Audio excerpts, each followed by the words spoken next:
جان حسینت تو امان زینبی، جان حسینت تو امان زینبی، فاطمه کردار و علی مطلبی، نام تو جاری سر هر لبی، نبض زمانی همه جا می تپی. حسین با عبدالله، حسین حسین سار الله، حسین با عبدالله، حسین حسین سار الله. آبر این جاده پرخار کیست؟ زینب یا حیدر کرار کیست؟ هم سفر عابد بیمار کیست؟ رأس به جا مانده سردار کیست؟ جان علی آن گل بیخار کی؟ آن که زده تکیه به دیوار کی؟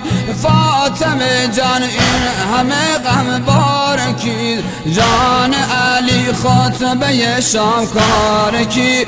حسین با عبدالله، حسین حسین سار الله، حسین با عبدالله، حسین حسین سار الله. داد زدم داد بگو زینب است، داد زدم داد بگو زینب است، واژه جاری به سر هر لب است.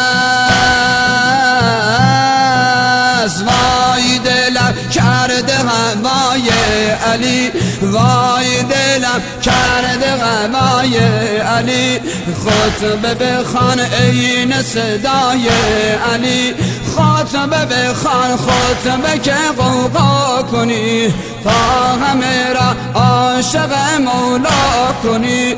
خون به جوش آمده غلغل کند، اهل ادب گوش به بلبل کند.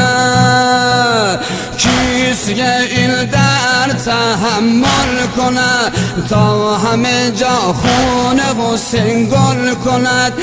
این علی شب شکنی می کنی، نوحه گری سینه زنی می کنی.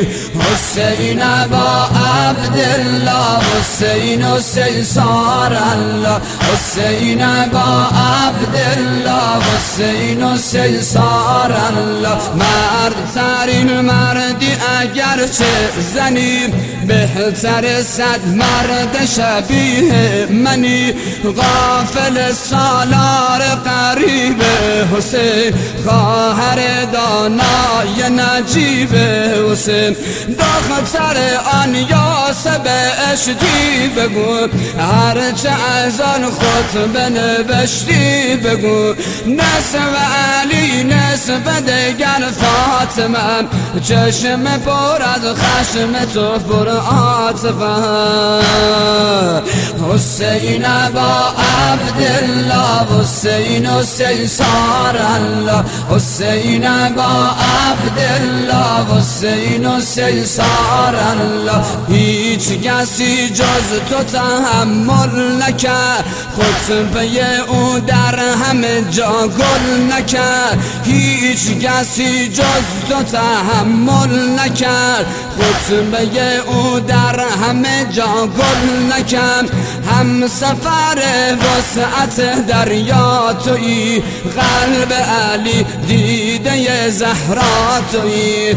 حسین با عبدالله، حسین حسین سار الله، حسین با عبدالله، حسین حسین سار الله، حسین با عبدالله، حسین حسین سار الله، حسین با عبدالله، حسین حسین سار الله.